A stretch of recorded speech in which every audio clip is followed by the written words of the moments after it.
Bienvenue à tous chez Thérapsie Capsule, une petite capsule qui est une commande en fait. L'un de vous m'a fait un commentaire très intéressant dont je le remercie et je vous propose à tous, si vous aimez ces vidéos, de les commenter, de les liker, de les partager et de vous abonner. L'un de ces commentaires, c'était pour me demander, donc je réponds aujourd'hui à cette question, comment faire si je suis parent d'un enfant, un enfant plutôt majeur, qui est victime d'un ou d'une pervers narcissique. Alors aujourd'hui, je ne vais pas parler des enfants petits, ça fera l'objet de la prochaine vidéo. Je vais parler des enfants majeurs qui sont souvent, avec un conjoint, pervers narcissique ou narcissique, qui les détruit. Et les parents de cet enfant se retrouvent souvent bien démunis. Donc c'est à ça que nous allons répondre aujourd'hui. Comment faire face à ça? La première chose à savoir, c'est que votre enfant n'est pas stupide, votre enfant n'est pas faible, votre enfant est victime d'une relation d'emprise. C'est comparable comme phénomène au phénomène des adeptes de sectes qui sont endoctrinés. C'est la même chose. Ça veut dire que la personne qui vit ça, elle a du mal à réfléchir par elle-même. Son esprit critique n'a pas disparu, mais est comme mis en sourdine, est comme mis en sommeil. C'est comme si elle était un peu somnambule de sa vie. Alors les parents, qu'est-ce qu'ils peuvent faire? La première chose à faire, souvenez-vous, c'est exactement comme dans le mécanisme des sectes. Le mot secte, ça vient du latin qui veut dire sécarer, couper. Et bien le pervers narcissique fait la même chose que les gourous de secte. Il coupe sa victime de son environnement habituel, parce que quand on est coupé de sa famille, de ses parents, de ses amis, on est infiniment plus manipulable. C'est ce que font les sectes, c'est ce que font les pervers narcissiques. Et de la même manière qu'un adepte de secte, on va lui apprendre un nouveau vocabulaire. On va le priver de sommeil, on va le réveiller, on va utiliser à la fois l'extrême valorisation, et en même temps la peur, la culpabilité. On va jouer sur plein de ressorts différents. On va le couper de ses habitudes. On va lui dire que ce qu'il faisait avant, c'était pas bon et que maintenant, ça va être infiniment mieux. Le pervers narcissique fait la même chose. La phase du love bombing du début, que l'on retrouve tout le temps chez les adeptes de secte, c'est-à-dire le fait de se rapprocher du futur adepte, le fait de lui montrer beaucoup d'attention, beaucoup d'amour, beaucoup de tolérance, de comprendre quelles sont ses failles, d'arriver à s'y engouffrer, de lui promettre un rêve inaccessible, c'est la même chose que fait le pervers narcissique, parce que bien évidemment, beaucoup de gourous de secte sont des pervers narcissiques. Alors vous allez me dire pourquoi je fais ce parallèle? Tout simplement parce qu'un adepte de secte, quand il sort ou quand il est en volonté de sortir de la secte, il faut y aller avec des pincettes. Il faut y aller extrêmement doucement.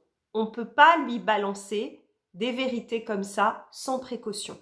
Et ça va être la même chose avec votre enfant s'il est victime d'un ou d'une pervers narcissique. Ça veut dire qu'il va falloir maintenir des liens à tout prix. Bien sûr, pas au prix de votre sécurité, mais dans la mesure du possible, être présent. Ça veut dire que l'enfant, souvenez-vous, il y a une part de votre enfant qui est adulte aujourd'hui, il y a une part qui est victime d'emprise, il y a une part qui ne réfléchit plus par elle-même, qui doute, mais il reste une part saine dans cet enfant-là, et c'est cette part-là qu'il va falloir solliciter. Ça veut dire maintenir un lien, ça veut dire rester présent.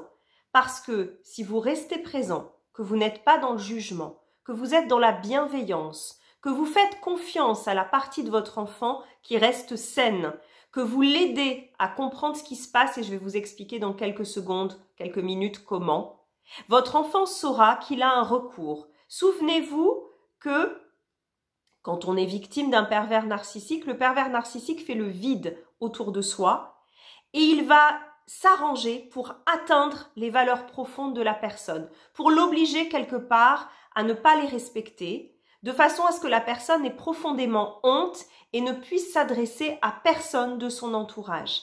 Donc c'est très très important de maintenir un climat d'extrême bienveillance et tolérance, et ça va être difficile pour vous, parents, parce que vous allez voir sans doute, préparez-vous, des volte-face. C'est-à-dire que votre enfant, certains jours, il sera lucide, vous pourrez de nouveau parler avec lui, à minima, Et puis il va y retourner parce que c'est plus fort que lui et il va de nouveau replonger. Et il risque de faire pas mal d'allers-retours et ça peut prendre du temps.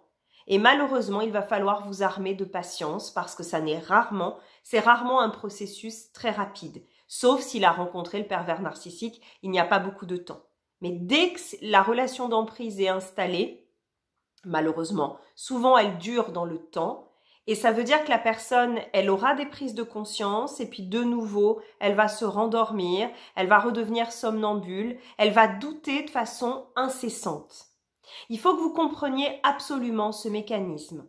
Votre enfant n'est pas devenu stupide. Votre enfant a toujours du caractère. Son cerveau est simplement victime d'un bug permanent qui le fait douter. Il ne sait plus à quelle planche de salut se raccrocher. Il ne peut plus faire confiance à son propre esprit, puisqu'il y a quelqu'un qui au quotidien joue avec son esprit. Il y a quelqu'un qui lui fait croire des choses. J'avais parlé dans d'autres vidéos du gaslighting. C'est-à-dire, il y a quelqu'un qui nie sa réalité physique, sa réalité émotionnelle. Et souvenez-vous que cette personne, au départ, l'a inondé de love bombing. C'est quelqu'un qui lui est devenu indispensable. C'est quelqu'un qui, pendant toute une période, a été la personne de confiance. Bien sûr que c'est une apparence, mais votre enfant le croit. Et donc, ça veut dire que ça crée dans son esprit ce qu'on appelle une dissonance cognitive, c'est-à-dire qu'il y a des informations qui s'opposent. D'un côté, il se souvient d'un homme ou d'une femme extrêmement aimant, gentil, qui pour la première fois lui tendait son rêve, lui préparait son rêve, avec qui il allait pouvoir tout réaliser. Et c'est un rêve secret de beaucoup d'entre nous. Donc, il y a le souvenir de cette personne du love bombing, du manipulateur au tout début, qui se présente sous un jour extraordinaire. Et il y a en même temps tout ce qui s'est passé par la suite. Il y a les incidents plus ou moins graves. Et en même temps, il y a l'isolement, il y a la fatigue psychique.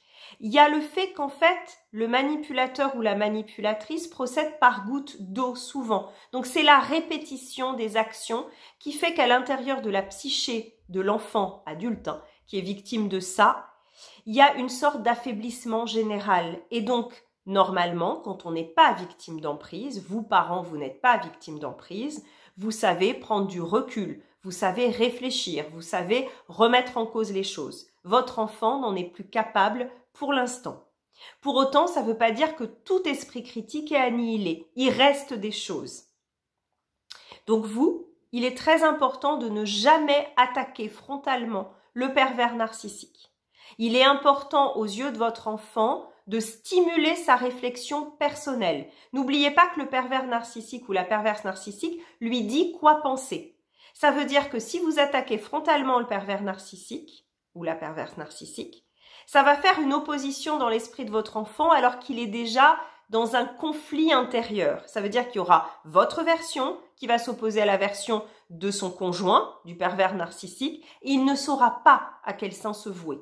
Donc il est important de ne pas lui asséner de vérité, de ne jamais critiquer directement le pervers narcissique, mais de lui poser des questions à la façon un peu socratique. Socrate, il est très intéressant parce qu'en fait, il n'assène jamais de vérité. Il aide les gens à réfléchir par eux-mêmes. Il leur pose des questions dérangeantes. D'ailleurs, il se compare à la mouche du coche, à un taon. Et il les aide finalement à voir là où ils ont des croyances limitantes, là où ils ont des idées préconçues, et il les aide à les dépasser. Ce processus, ça s'appelle la maïeutique. C'est un petit peu ce que vous allez faire. C'est-à-dire ne pas dire « un tel a fait ça, c'est horrible, c'est honteux, c'est quelqu'un de dangereux ». Votre enfant, au fond de lui, le sait.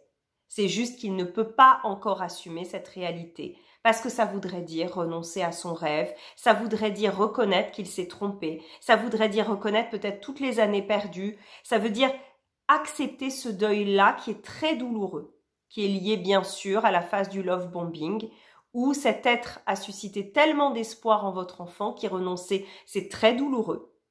Donc ça veut dire que vous, face à ça, vous n'allez pas dire « un tel n'est pas bien, il fait ci, il fait ça », mais « qu'en penses-tu » ? Tiens, qu'est-ce que toi tu penses de ça? Est-ce que ça te paraît conforme à l'amour? Est-ce que tu trouves que c'est bien? Est-ce que tu trouves que c'est pas bien? Essayez de trouver des exemples, Mais surtout, avant tout, maintenez un lien de qualité. C'est-à-dire que l'idée, c'est avant tout de retisser un pont affectif parce que votre enfant, si vous ne le jugez pas, si vous êtes dans une vraie bienveillance, dans une compréhension, et je vous invite à vous renseigner sur tous ces phénomènes-là, faites de la psychoéducation pour savoir exactement de quoi il retourne. Cessez de l'infantiliser, ne l'infantilisez pas. C'est pas parce qu'il est dans une relation d'emprise, encore une fois, qu'il est faible. C'est quelqu'un qui est victime d'un traumatisme psychique majeur. Et à cet égard-là, il faut l'aider à reconstituer ses forces. De la même manière que vous n'allez pas demander à quelqu'un qui vient de se casser la jambe de courir le 200 mètres, considérez que votre enfant, il a les 2 jambes cassées et qu'il va falloir l'aider à les plâtrer, à les consolider, à faire de la rééducation avant de pouvoir courir le 200 mètres. Donc ça veut dire que la confiance en lui, les bons souvenirs, il faut les solliciter. Il faut s'appuyer un maximum sur la partie saine de la personne. Il faut lui faire confiance aussi. C'est très important, on pense à l'effet Pygmalion. Plus dans votre regard, il va puiser la notion de sa dignité, du respect de lui-même, de sa force, de l'amour de soi, plus ça va être une ressource importante pour lutter. Souvenez-vous aussi que le pervers narcissique ou la perverse narcissique va vouloir vous éliminer du tableau. Parce qu'il va se rendre compte que quand votre enfant sort des entrevues avec vous, il est renforcé et que forcément, lui, ça ne l'arrange pas. Donc, préservez au maximum cette relation, essayez de voir votre enfant seul. Si ça n'est pas possible, gardez des liens un peu privilégiés en dehors du pervers narcissique. Ne coupez pas les ponts, même si vous êtes exaspéré, même si vous n'en pouvez plus. Faites-vous aider, faites-vous conseiller. Allez voir un thérapeute, c'est très important. Voilà pour cette petite vidéo. Je vous remercie. Si vous l'avez aimée, je vous remercie de la liker. Je vous remercie de vous abonner à cette chaîne et surtout, laissez-moi des commentaires pour partager votre expérience, pour partager avec d'autres personnes ce que vous avez vécu, pour donner votre avis aussi. À très bientôt.